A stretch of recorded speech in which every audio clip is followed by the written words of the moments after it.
வணக்கம் நண்பர்களே. ஸோ இன்றைக்கி பார்த்தீங்கன்னா ஒரு சூப்பரான டிஷ் தான் செய்ய போகிறோம். ஸோ புள்ளியார் உருண்டைன்னு சொல்லுவாங்க. ஸோ அதுக்கு தேவையான பொருட்கள் பார்த்தீங்கன்னா அரிசி மாவு, அரிசி நல்லா காய வச்சுட்டு அதுக்கப்புறம் மிக்சியில் நல்லா ரவை வரா மாதிரி நல்லா அரைச்சி எடுத்துக்கணும். அந்த ரவை எப்படி இருக்குமோ அது மாதிரி நல்லா அரிசி மாவை மிக்சியில் போட்டு அரைச்சி எடுத்துக்கணும்.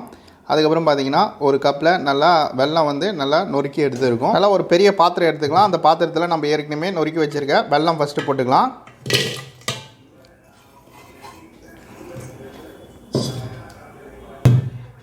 நம்ம வெல்லம் அரிஞ்சு பார்த்திங்கன்னா அந்த கப்லேயே 1.5 கப் தண்ணி சேர்த்துக்கலாம்.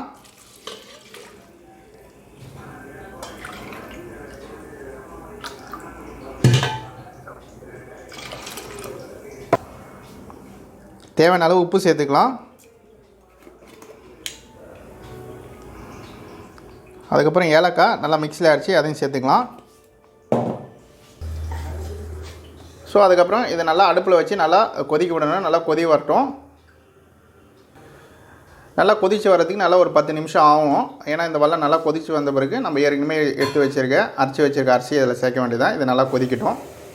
ஸோ நல்லா 10 நிமிஷம் கழிச்சு இப்போ நல்லா கொதிக்க வந்துச்சு. ஸோ இப்போ நம்ம ஏற்கனவே எடுத்து வச்சுருக்க அந்த அரிசி மாவை இதில் சேர்த்துக்கலாம்.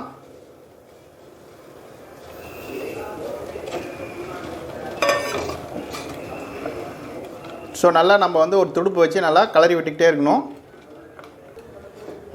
நல்லா பார்த்தீங்கன்னா நம்ம துடுப்பு இல்லை ஜல்லி கரண்டியில் இது மாதிரி நம்ம ஒரு 10 நிமிஷம் நல்லா அந்த கொதிச்சு வந்தோடனே இது மாதிரி நம்ம கிளறி விட்டுக்கிட்டே இருந்திங்கன்னா 10 நிமிஷத்தில் நல்லா கெட்டியாகிடும்.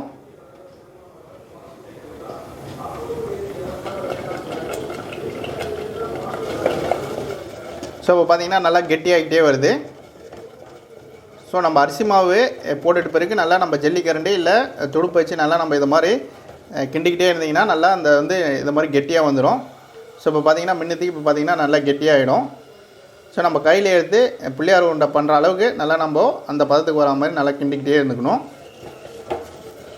ஸோ இப்போ பார்த்திங்கன்னா தெரியும் நல்லா கெட்டியாகிட்டு வருது.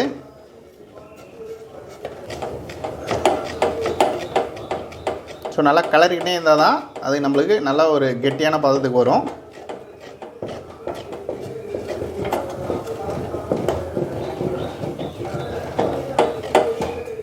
ஸோ விநாயகருக்கு ரொம்ப பிடிச்சதுமானது இது.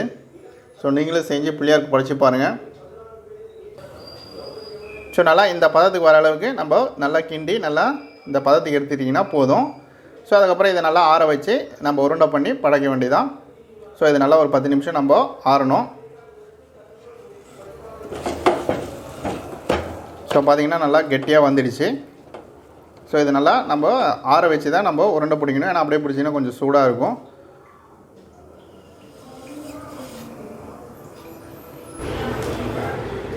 ஸோ நல்லா ஆறிடுச்சு. இப்போ நம்ம இதை உருண்டை பண்ணிக்கலாம்.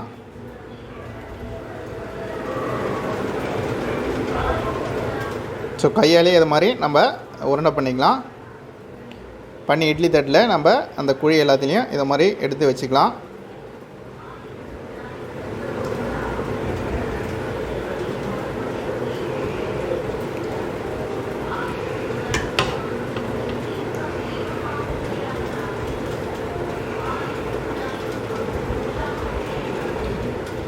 ஸோ கையில் ஒட்டிச்சுன்னா கொஞ்சம் நல்லெண்ணெய் இதை தொட்டி இது பண்ணிங்கன்னா அந்த ஒட்டாத அந்த மாவு.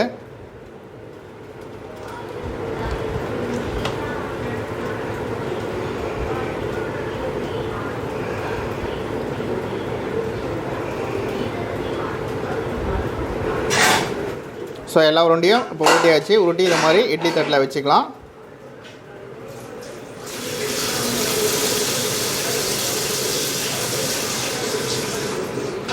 ஸோ உங்களுக்கு எப்படியோ சின்ன சைஸாகவும் நம்ம உருண்டிக்கலாம். இல்லை தேவையான அளவு உங்களுக்கு எப்படியோ அது மாதிரி நம்ம உருண்டை பண்ணி இது மாதிரி எடுத்துக்கலாம்.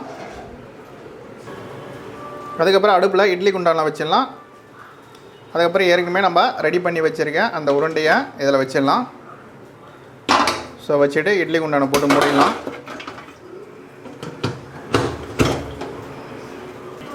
நல்லா ஒரு 15 நிமிஷம் நல்லா வேகட்டும் இது. ஸோ நல்லா சுவையான பிள்ளையார் உருண்டை ரெடி. ஸோ இதை நம்ம ஒரு பவுலுக்கு மாற்றிக்கலாம்.